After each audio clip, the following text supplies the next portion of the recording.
Enfurecido, o touro se depara com o professor e subitamente ataca, mirando com seus chifres mortais. O professor não sai correndo de medo. Ele tem uma caixinha na mão. Diante das câmeras, aperta um botão e o touro para no mesmo instante. O professor estava tão confiante que arriscou a vida para provar que dominava a arte de controlar a mente de um touro raivoso. O professor de Yale era o doutor José Delgado, que estava anos à frente de seu tempo. Nos anos 1960, foi pioneiro em uma série de experimentos notáveis, porém perturbadores, com animais em cujo cérebro ele colocava eletrodos para controlar seus movimentos. A fim de fazer o touro parar, ele inseriu eletrodos no estriado do gânglio basal, na base do cérebro do animal, que é ligado à coordenação motora. O professor fez uma série de experimentos com macacos, tentando rearranjar sua hierarquia social ao apertar um botão. Depois de implantar eletrodos no núcleo caudado, uma região associada ao controle motor do macho alfa de um grupo, Delgado conseguiu reduzir a agressividade do líder. Os machos delta, SEM. A ameaça de retaliação começaram a se impor, tomando o território e os privilégios normalmente exclusivos do alfa. Enquanto isso, o macho alfa parecia ter perdido o interesse em defender seu território. Depois o Dr. Delgado apertou outro botão e o macho alfa voltou ao normal, instantaneamente, reassumindo o comportamento agressivo e o lugar de rei do pedaço. Os machos delta fugiram com medo. Delgado foi o primeiro na história a demonstrar que era possível controlar a mente de animais dessa maneira. Tornou-se um titereiro, manipulando os cordões de marionetes vivas. Como era de se esperar, a comunidade científica viu com desconforto o trabalho de Delgado. Para piorar a situação, ele escreveu um livro, em 1969, com o provocativo título Physical Control of the Mind Toward a Psychozivilized Society, que levantou uma questão incômoda. Se cientistas como o Dr. Delgado estão manipulando as cordinhas, quem vai controlar os titereiros? O trabalho de Delgado põe em foco os enormes perigos e promessas da tecnologia. Nas mãos de um ditador inescrupuloso, essa tecnologia pode ser usada para manipular e controlar seus infelizes subordinados. Mas ela também pode ser usada para libertar milhões de pessoas aprisionadas em doenças mentais, aterrorizadas por alucinações ou consumidas por ansiedades. Anos mais tarde, um jornalista perguntou ao Dr. Delgado por que ele tinha iniciado aqueles experimentos controversos. Ele respondeu que desejava corrigir os horrendos abusos sofridos pelos doentes mentais. Eles eram submetidos a lobotomias radicais, em que o córtex pré-frontal é dilacerado por uma faca pontuda, como um furador de gelo, e enfiada marteladas no cérebro logo acima do olho. Em geral, os resultados eram trágicos, e alguns dos horrores foram Expostos no romance de Ken Kesey. Um Estranho no Ninho, que virou filme. Estrelado por Jack Nicholson. Alguns pacientes ficavam calmos e relaxados, mas muitos outros se tornavam zumbis, letárgicos, indiferentes à dor e aos sentimentos, emocionalmente vazios. Essa prática era tão difundida que, em 1949, Antônio Moniz ganhou o Prêmio Nobel por aperfeiçoar a lobotomia. Em 1950, a União Soviética proibiu essa tecnologia, declarando-a contrária aos princípios de humanidade, e a acusando de transformar um insano num idiota. No total, estima-se que foram realizadas 40 mil lobotomias somente nos Estados Unidos, durante 2 décadas. O controle da mente e a Guerra Fria. Outro motivo para a falta de receptividade ao trabalho do Dr. Delgado foi o clima político da época. A Guerra Fria estava no auge, com lembranças dolorosas de soldados norte-americanos prisioneiros exibidos diante das câmeras durante a Guerra da Coreia. Esses soldados, com o olhar vazio, admitiam ser espiões em missões secretas, confessavam horrendos crimes de guerra e denunciavam o imperialismo dos Estados Unidos. Para dar sentido a essas cenas, a imprensa usava o termo lavagem cerebral, com a ideia de que os comunistas tinham desenvolvido drogas e técnicas secretas para transformar soldados em zumbis manipuláveis. Nesse clima político carregado, Frank Sinatra estrelou, em 1962, o filme de suspense sobre a Guerra Fria intitulado sob o domínio do mal, em que ele tenta expor um agente secreto, comunista infiltrado cuja missão é assassinar o presidente dos Estados Unidos. Mas a trama dá uma virada. O verdadeiro assassino é um respeitado herói de guerra norte-americano que foi capturado e submetido à lavagem cerebral pelos Comunistas. Nascido numa família muito bem relacionada, o agente secreto está acima de qualquer suspeita, e é quase impossível detê-lo. Sob o domínio do mal. Reflete o medo dos norte-americanos naquela época. Muitos desses medos foram retratados no profético romance de 1931 de Aldous Huxley. Admirável Mundo Novo. Nessa distopia há grandes fábricas de bebês de proveta que produzem clones, privando os fetos de oxigênio. Seletivamente, conseguem produzir crianças com diversos graus de lesão Cerebral. no topo estão os alfas, que não sofrem de lesões no cérebro e foram criados para acomodar a sociedade. No nível mais baixo estão os ys, que sofreram danos cerebrais consideráveis e são usados como operários obedientes e descartáveis. Nos níveis intermediários estão outras categorias de trabalhadores e os burocratas. A elite controla a população com drogas que alteram a mente, com amor livre e lavagem cerebral. Desse modo, a paz, a tranquilidade e a harmonia são mantidas, mas a história traz uma questão perturbadora, que tem ressonâncias até os dias de hoje, quanto da nossa liberdade e dos princípios básicos de humanidade queremos sacrificar em nome da paz e da ordem social? Experimentos da CIA em controle da mente. A histeria da Guerra Fria chegou aos mais altos escalões da CIA. Considerando Os soviéticos muito mais avançados no domínio da lavagem cerebral e de métodos científicos não ortodoxos, a CIA se dedicou a vários projetos sigilosos, como Cultra, que teve início em 1953, para explorar ideias grotescas e Marginé. em 1973, quando o escândalo de Watergate espalhou pânico no governo, o diretor da CIA, Richard Ells, cancelou Cultra e mandou destruir imediatamente todos os documentos ligados ao projeto.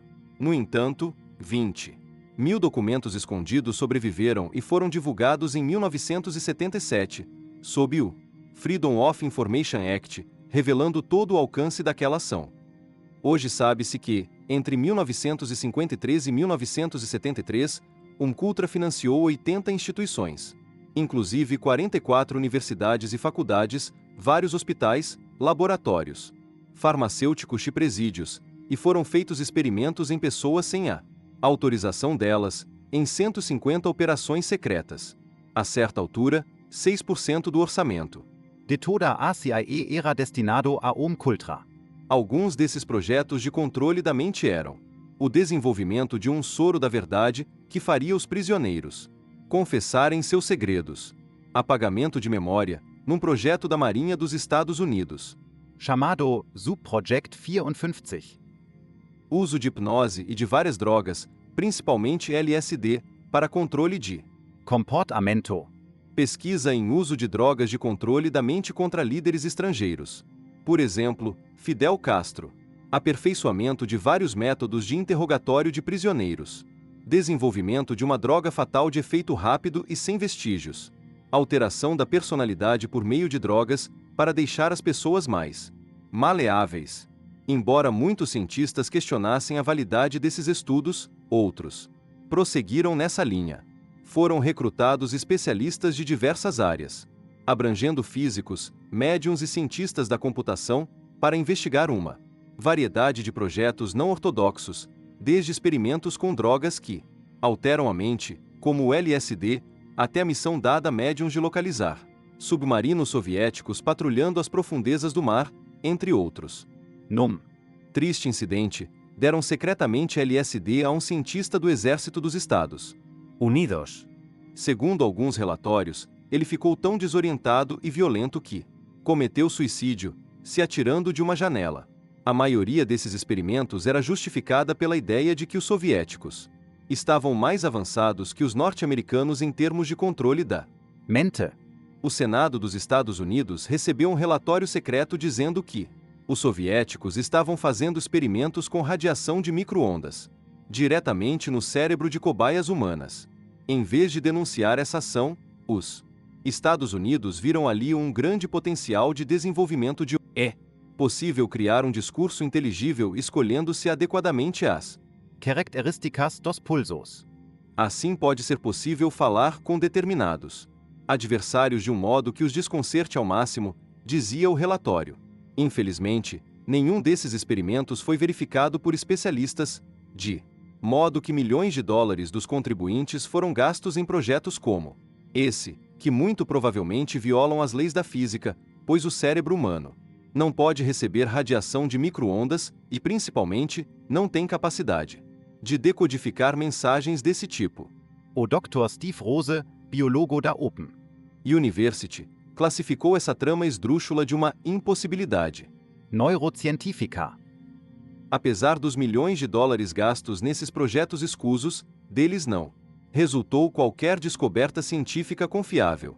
Na verdade, o uso de drogas para alterar a mente criou desorientação e até pânico nas cobaias, mas o Pentágono não atingiu a principal meta, que era controlar a mente consciente de outra pessoa.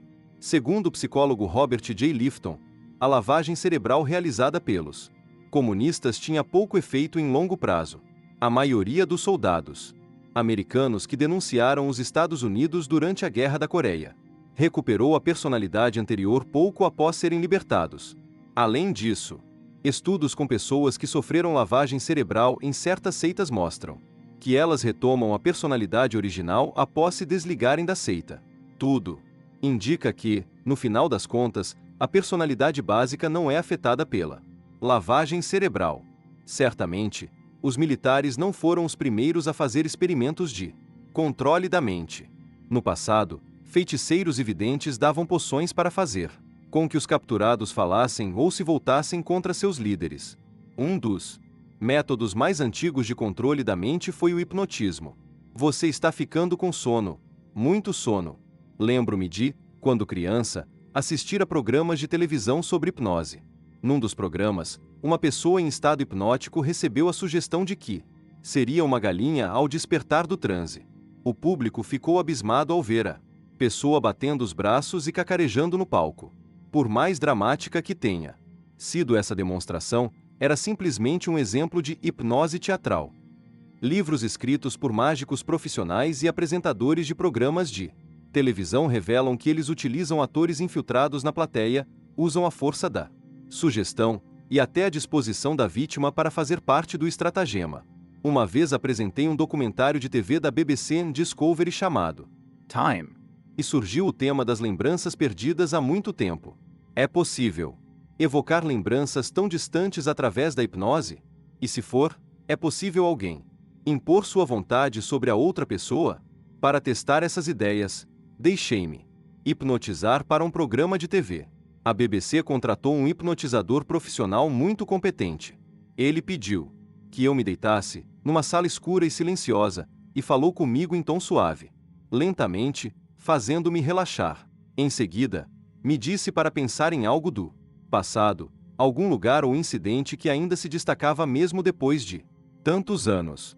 Disse-me para reentrar naquele lugar, vivenciando tudo que vi ali. Os sons, os cheiros. Para minha surpresa, comecei a ver lugares e pessoas de que eu me esquecera havia décadas. Era como assistir a um filme desfocado que ia ficando nítido aos poucos. Mas então a recordação terminou. Em certo ponto, não consegui me lembrar de mais nada. Havia claramente um limite ao que a hipnose podia fazer. Varreduras por EEG e IRM mostram que durante a hipnose o sujeito tem um mínimo de estimulação sensorial externa nos córtices sensoriais. Assim, a hipnose facilita o acesso a algumas lembranças já enterradas, mas certamente não muda a personalidade, os objetivos nem os desejos de alguém. Documento secreto do Pentágono, de 1966, corrobora isso, explicando que o hipnotismo não é uma arma de guerra confiável. É provavelmente significativo que, na longa história da hipnose, cuja aplicação potencial ao serviço de inteligência sempre foi conhecida, não existam relatos confiáveis de seu uso efetivo por um serviço de inteligência, diz o documento. Vale notar também que as varreduras cerebrais mostram que a hipnose não é um novo estado de consciência, como o sonho na fase REM. SE definirmos a consciência humana como um processo de construção contínua de modelos do mundo externo e então simularmos como esses modelos evoluem no futuro para atingir um objetivo, veremos que a hipnose não altera esse processo básico. Hipnose pode acentuar certos aspectos da consciência e ajudar a recuperar lembranças, mas não pode fazer alguém cacarejar como galinha sem o consentimento da própria pessoa. Drogas que alteram a consciência e soros da verdade. Uma das metas do Umkultra era a criação de um soro da verdade que levasse espiões e prisioneiros a revelar segredos.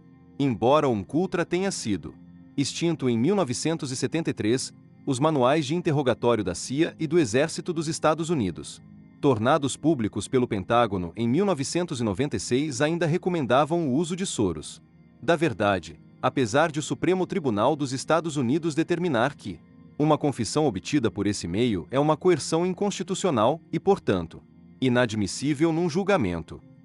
Quem assiste a filmes de Hollywood sabe que o pentotal sódico é o soro da verdade predileto dos espiões, como nos filmes True Lies, com Arnold Schwarzenegger e entrando numa fria maior ainda, com Robert De Niro. Droga faz parte de uma classe maior de barbitúricos, sedativos e hipnóticos, capazes de ultrapassar a barreira sangue-cérebro que impede substâncias químicas nocivas na corrente sanguínea de penetrarem no cérebro. É por isso que drogas que alteram a mente, como o álcool, nos afetam tanto, pois atravessam essa barreira. O pentotal sódico reduz a atividade do córtex pré-frontal e a pessoa fica mais relaxada, falante e desinibida. No entanto, isso não significa que fale a verdade. Pelo contrário, as pessoas sob a influência da substância, tal como as que beberam demais, são perfeitamente capazes de mentir. Os segredos que saem da boca de alguém sob o efeito dessa droga podem ser grandes mentiras, e por isso até a CIA desistiu de usá-la. Contudo, isso não exclui a possibilidade de algum dia descobrirem uma droga espetacular que possa alterar nossa consciência básica. Essa droga poderia alterar as sinapses entre as fibras nervosas, agindo sobre os neurotransmissores que operam nessa área, como a dopamina, a serotonina ou a acetilcolina. SE. Pensarmos nas sinapses como uma série de cabines de pedágio numa rodovia.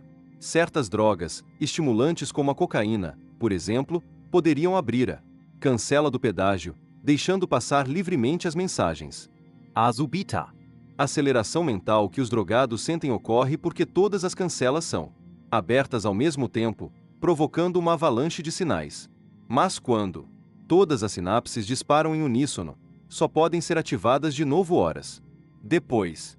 É como se todas as barreiras de pedágio se fechassem, o que causa a súbita depressão que se segue à aceleração. O desejo do corpo de vivenciar novamente a aceleração é que causa o vício. Como as drogas alteram a mente. A base bioquímica das drogas que alteram a mente não era conhecida quando a CIA fez os experimentos em cobaias desavisadas, mas, desde então, a base molecular do vício em drogas tem sido muito pesquisada. Estudos com animais mostraram a força do vício em drogas. Ratos, camundongos ou primatas, tendo oportunidade, usam drogas como cocaína, heroína e anfetaminas até caírem de exaustão ou morrerem em consequência do uso. Para avaliar a extensão desse problema, considere que, em 2007, 13 milhões de norte-americanos, a partir de 12 anos, 5% da população de adolescentes e adultos do país, experimentou ou se viciou em metanfetaminas. O vício em drogas não só destrói uma vida, mas destrói sistematicamente o cérebro.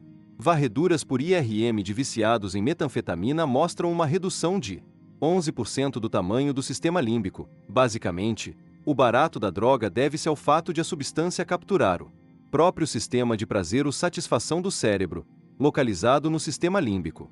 Esse circuito de prazer ou satisfação é muito primitivo, datando de milhões de anos de história evolucionária, mas ainda é extremamente importante para a sobrevivência humana, porque premia o comportamento benéfico e pune as ações prejudiciais. Quando esse circuito é assumido pelas drogas, o resultado pode ser devastador. As drogas furam a barreira sangue-cérebro e causam uma superprodução de neurotransmissores como a dopamina, que inunda o núcleo accumbens, um pequeno centro de prazer perto da amígdala. A dopamina, por sua vez, é produzida por certas células cerebrais na área tegmentar ventral, chamadas células da ATV. Todas as drogas funcionam basicamente da mesma maneira, bloqueando o circuito ATV núcleo accumbens, que controla o fluxo de dopamina e outros neurotransmissores para o centro de prazer. As drogas diferem somente no modo pelo qual esse processo ocorre. Há pelo menos 3 drogas principais que Estimulam o centro de prazer no cerebro, dopamina, serotonina e noradrenalina. todas dão uma sensação de prazer, euforia e falsa confiança, além de produzir um surto de energia. A cocaína e outros estimulantes funcionam de 2 formas. Primeiro, estimulam diretamente as células da ATV para produzirem mais dopamina, provocando um fluxo excessivo da substância no núcleo accumbens. Segundo, Evitam que as células da ATV voltem à posição desligada, mantendo-as numa produção contínua de dopamina. Além disso, impedem a absorção de serotonina. e noradrenalina.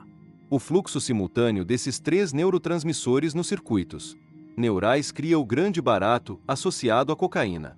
Em contraste, a heroína e outros opiáceos funcionam neutralizando as células da ATV que podem reduzir a produção de dopamina, gerando assim uma superprodução desta. Drogas como o LSD operam estimulando a produção de serotonina, que induz uma sensação de bem-estar, determinação e afeição. Mas também estimulam áreas do lobo temporal a alucinações. Bastam 50 microgramas de LSD para Produzir alucinações. A absorção do LSD é tão intensa que aumentar a dose não surte maior efeito. Com o passar do tempo, a CIA percebeu que drogas que alteram a mente não eram a solução mágica que estavam procurando. As alucinações e os vícios que acompanham essas drogas as tornam muito instáveis e imprevisíveis, podendo gerar mais problemas do que benefícios em situações políticas delicadas. Vale notar que somente nos últimos anos a IRM do cérebro de viciados em drogas indicou um novo meio de curar, ou pelo menos tratar, algumas formas de vício. Por acaso, viu-se que vítimas de derrame com lesão na ínsula, localizada no meio do cérebro, entre o córtex pré-frontal e o temporal, tinham uma facilidade maior para deixar de fumar do que a média dos fumantes. Esse Resultado foi verificado em usuários de drogas como cocaína, álcool, opiáceos e nicotina. se esse resultado for confirmado, pode significar que, amortecendo a atividade da ínsula por meio de eletrodos ou estimuladores magnéticos, seja possível tratar o vício. É a primeira vez que vemos algo assim, uma lesão numa área cerebral específica que pode eliminar totalmente o problema do vício. É incompreensível, disse a Dra. Nora Volkow, diretora do National Institute on Drug abuse. No momento, não se sabe como isso funciona, porque a ínsula está ligada a uma grande variedade de funções cerebrais, inclusive percepção, controle motor e consciência de si. Mas se o resultado for comprovado, pode mudar todo o cenário dos estudos sobre vício em drogas. Investigando o cérebro com optogenética. Esses experimentos em controle da mente foram realizados principalmente numa época em que o cérebro era um grande mistério, com métodos de tentativa e erro, que geralmente fracassavam. Entretanto, devido à explosão de dispositivos de sondagem cerebral, surgiram novas oportunidades que não apenas podem nos ajudar a entender o cérebro, mas também nos ensinar a controlá-lo. A optogenética, como vimos, é um dos campos científicos que se desenvolve com maior velocidade nos dias de hoje.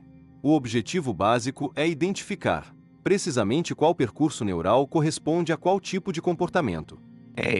Optogenética começa com um gene chamado opsina, muito peculiar, porque é sensível à luz. Acredita-se que o surgimento desse gene, centenas de milhões de anos atrás, tenha sido responsável pela criação do primeiro olho. Nessa teoria, Um pedacinho de pele sensível à luz evoluiu para se tornar a retina. Quando o gene opsina é inserido no neurônio e exposto à luz, o neurônio pode ser acionado. Ligando um interruptor, pode-se reconhecer imediatamente o percurso neural para certos comportamentos, porque as proteínas fabricadas pela opsina conduzem eletricidade e disparam. A parte mais difícil, porém, é inserir esse gene num único neurônio. Para isso, Usa-se uma técnica tomada emprestada da engenharia genética. O gene opsina é inserido num vírus inócuo, cujos genes maus foram removidos, e, com instrumentos de precisão, é possível aplicar esse vírus num só neurônio. O vírus infecta o neurônio, inserindo seus genes nele. Quando se irradia luz no tecido neural, esse neurônio é ativado. Desse modo, é possível estabelecer o percurso exato de determinadas mensagens. A optogenética não se limita a permitir a identificação de certos percursos, irradiando luz sobre eles, mas também permite aos cientistas controlar o comportamento. Esse método já mostrou ser um sucesso. Há muito tempo se suspeitava de que um simples circuito neural era capaz de espantar as moscas das frutas. Usando esse método, foi possível identificar o percurso exato por trás dessa fuga. Bastava acender uma luz nas moscas e elas saíam voando. Obedientemente. Hoje, usando um feixe de luz, os cientistas podem até fazer minhocas pararem de se contorcer e, em 2011, fizeram outra grande descoberta. Em Stanford, eles conseguiram inserir um gene opsina numa região exata da amígdala de um rato. Criados especificamente para serem tímidos, esses ratos ficavam encolhidos na gaiola, mas, quando um feixe de luz foi lançado no cérebro deles, perderam imediatamente a timidez e passaram a examinar a gaiola. As implicações são enormes. Enquanto as moscas das frutas podem ter mecanismos de reflexo simples, envolvendo apenas alguns neurônios, os camundongos possuem um sistema límbico que tem contrapartes no ser humano. Apesar de muitos experimentos que funcionam com camundongos não se aplicarem a seres humanos, é possível que algum dia os cientistas encontrem os caminhos neurais exatos de certas doenças mentais e que a partir daí seja possível tratá-las sem efeitos colaterais. Como disse o Dr. Edward Boyden, do MIT, se quisermos desligar um circuito cerebral e a alternativa for a remoção cirúrgica de uma região cerebral, o implante de fibra óptica pode ser o mais indicado. Uma aplicação prática é o tratamento do mal de Parkinson. Como vimos, a doença pode ser tratada com estimulação cerebral profunda, mas, como falta precisão ao posicionamento dos eletrodos no cérebro, há sempre o perigo de derrame, hemorragia, infecção, etc.